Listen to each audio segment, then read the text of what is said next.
বর্তমান পৃথিবীর সবচেয়ে কঠিন কাজ হচ্ছে নিজেকে সংশোধন করা, আর সবচেয়ে সহজ কাজ কি জানেন? অন্যের সমালোচনা করা।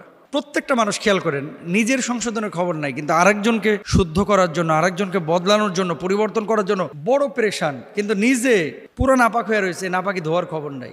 তো সমালোচনা, গীবত, পরনিন্দা, হিংসা এগুলো কিন্তু ইসলামে জায়েজ নাই।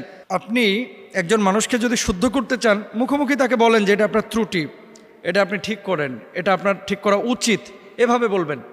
সমালোচনা করে ভাই নিজে কখনো ভালো থাকা যায় না।